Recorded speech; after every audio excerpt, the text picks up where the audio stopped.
টেকসই উন্নয়নে নিজেদের লক্ষ্য, উদ্দেশ্য ও কার্যক্রমের বিস্তারিত তুলে ধরতে প্রোগ্রেসিং সাস্টেনেবলি টুগেদার ফর বাংলাদেশ শীর্ষক এক অনুষ্ঠানের আয়োজন করে ইউনিলিভার বাংলাদেশ। রাজধানীর একটি হোটেলে এই আয়োজন করা হয়।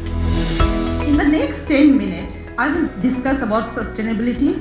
This is very important for all of us and we know that.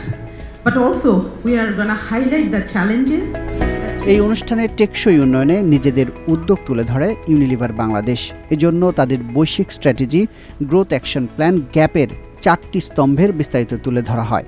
এই স্তম্ভগুলো হলো জলবায়ু, প্রকৃতি, প্লাস্টিক এবং জীবিকা।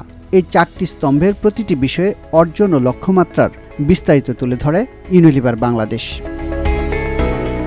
অনুষ্ঠানে বহুজাতিক কোম্পানিটি জানায়, 4টি স্তম্ভকে বিবেচনায় নিয়ে দেশের সামাজিক বাস্তবতা অনুসারে কমিউনিটিকে সাথে নিয়ে কাজ করছে দেশের শীর্ষস্থানীয় প্রতিষ্ঠানটি। জলবায়ু পরিবর্তন প্রতিরোধের প্রতিশ্রুতির অংশ হিসেবে 2030 সালের মধ্যে বৈশ্বিকভাবে অপারেশনাল স্কোপ 1 ও 2 গ্রিনহাউস গ্যাস নিঃসরণ 100% কমিয়ে আনার পরিকল্পনা রয়েছে ইউনিলিভারের।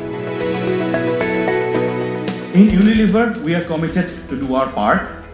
ইতোমধ্যে ইউনিলিভার বাংলাদেশ তাদের পণ্য উৎপাদন প্রক্রিয়া থেকে 76 lakh KG carbon die oxide নিঃসরণ হ্রাস করেছে, যা 36 লাখ গাছ লাগানোর সমান। Within the limited affordability of our people, we can ensure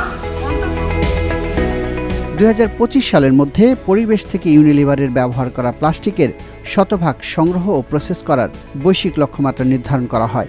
যদিও 2023 সালেই ইউনিলিভার বাংলাদেশ এই লক্ষ্য অর্জন করেছে এবং গত 2 বছর ধরে তাদের পণ্যে ব্যবহৃত প্লাস্টিকের চেয়ে বেশি প্লাস্টিক পরিবেশ থেকে সংগ্রহ ও প্রসেস করছে। To ensure our products don't harm the planet, প্রকৃতির ভারসাম্য রক্ষায় কাঁচামাল সংগ্রহে টেকসই উৎসকে প্রাধান্য দিচ্ছে ইউনিলিভার। বৈশ্বিকভাবে 2030 সালের মধ্যে পরিবেশ থেকে সংগ্রহ করা কাঁচামালের 95% টেকসই উৎস থেকে সংগ্রহ করার লক্ষ্যমাত্রা নির্ধারণ করা হয়েছে। ইতোমধ্যে ইউনিলিভার বাংলাদেশ তার বিভিন্ন পণ্যে ব্যবহার করা 100% পাম তেল টেকসই উৎস থেকে সংগ্রহ করা নিশ্চিত করেছে। এই পরিমাণ পাম তেল টেকসই উৎস থেকে সংগ্রহ করা না হলে প্রায় 86,500 হেক্টর ম্যানগ্রোভ বনভূমি ধ্বংসের ঝুঁকিতে পড়ত, যা সুন্দরবনের আয়তনের প্রায় 15%।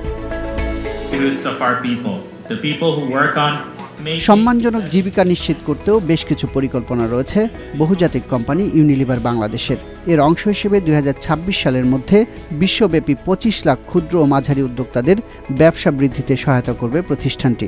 ইউনিলিভার বাংলাদেশ বর্তমানে দেশের প্রায় 14 লাখ ক্ষুদ্র ব্যবসায়ীদের সক্ষমতা বৃদ্ধিসহ নানা কার্যক্রমের মাধ্যমে তাদের জীবনযাত্রার মান উন্নয়ন ও আয় বৃদ্ধিতে ইতিবাচক ভূমিকা রাখছে। বিভিন্ন সাস্টেনেবিলিটি উদ্যোগ নিয়ে বেশ কিছু জায়গায় বড় সাফল্য পেয়েছে ইউনিলিভার বাংলাদেশ, যার স্বীকৃতিতে মিলেছে দেশীয় ও আন্তর্জাতিক বেশ কিছু অ্যাওয়ার্ড। ইউনিলিভার সাস্টেনেবিলিটিটা হচ্ছে আমাদের কোর বিজনেস প্ল্যানেরই একটা অংশ এবং এটা guided by our global policies. আমাদের গ্রোথ অ্যাকশন প্ল্যান হচ্ছে আমাদের স্ট্র্যাটেজি। এইটার আন্ডারে আমরা 4টা কি মেজর পয়েন্টে কাজ করি। এই বছরে এনভায়রনমেন্টাল সাস্টেনেবিলিটি অ্যাওয়ার্ডের মধ্যে আসলে প্লাস্টিক্সের আন্ডারে অ্যাওয়ার্ড পেয়েছি। SDG award by brand forum and Akij Bashir group, এখানে আমরা 4টা ক্যাটাগরিতে অ্যাওয়ার্ড পেয়েছি। এশিয়া এসআর সাস্টেনেবিলিটি অ্যাওয়ার্ডের মধ্যে 2টো অ্যাওয়ার্ড পেয়েছি। একটা হয়েছে গিয়ে নেচারের জন্য, বিকজ এশিয়া ভিত্তিক যে কান্ট্রিগুলোতে রিসোর্স মোবিলাইজেশন হয় সেখানে আমরা সাপ্লাই চেন সোর্সিংয়ের জন্য ডিফরেস্টেশনটাকে বন্ধ করার যে কার্যপ্রক্রিয়াটা নিয়েছি সেটার জন্য আমরা একটা অ্যাওয়ার্ড পেয়েছি। ইউনিলিভার বাংলাদেশ ব্যবসার মূল ভিত্তিতে সাস্টেনেবিলিটিকে অন্তর্ভুক্ত করেছে বলে জানান প্রতিষ্ঠানটির চেয়ারম্যান ও ব্যবস্থাপনা পরিচালক জাভেদ আক্তার। তিনি মনে করেন এক্ষেত্রে সবার সহযোগিতা ও একসাথে কাজ করার মানসিকতা নিয়ে এগিয়ে আসলে দেশের টেকসই উন্নয়নের জন্য বড় পরিবর্তন আনা সম্ভব। ক্লাইমেট, নেচার, প্লাস্টিক এবং লাইভলিহুড, এবং এই 4টা পিলারে আমরা 3টে স্কোপে কাজ করছি। যে একটা স্কোপ হচ্ছে ডিরেক্টলি আমরা যেটা ইম্প্যাক্ট করছি, সেকেন্ড হচ্ছে ইনডিরেক্টলি, আর থার্ড হচ্ছে আমাদের পুরো ইকোসিস্টেমে। সো আমাদের সাথে যারা কাজ করছেন তাদের এটাতে আমাদের যেখানে অবজেক্টিভ হচ্ছে এই 4টা পিলারে যাতে আমরা 2030 এবং 2039-এর মধ্যে সাস্টেনেবল কেপিআইগুলো অ্যাচিভ করতে পারি। আমরা যদি আমাদের আরও অনেক কোম্পানিকে একসাথে নিয়ে আসতে পারি এবং আরও অনেক সরকারের সাথে পাবলিক এন্টারপ্রাইজের সাথে একই সাথে অন্যান্য প্রাইভেট কোম্পানির সাথে করতে পারি, তাহলেই কিন্তু আরও ভালো আমরা ইম্প্যাক্ট করতে পারবো। আমার আশা রইবে যে এই যে আজকের যে উদাহরণগুলো ইউনিলিভার শেয়ার করলো, এর মাধ্যমে আরও অনেকে উৎসাহিত হবে, আমরাও শিখব। কারণ আমাদের এরকম কিন্তু আমাদের এখানে অনেক উদাহরণ আছে বিভিন্ন কোম্পানিতে, যাতে এই উদাহরণ থেকে সামষ্টিকভাবে আমরা একটা বড় পরিবর্তন আনতে পারি, একটা টেকসই উন্নয়ন করতে পারি আমাদের দেশের জন্য। প্রোগ্রেসিং সাস্টেইনেবলি টুগেদার ফর বাংলাদেশ অনুষ্ঠানে সাস্টেইনেবিলিটি ব্লু বুক 2024 উন্মোচন করা হয়।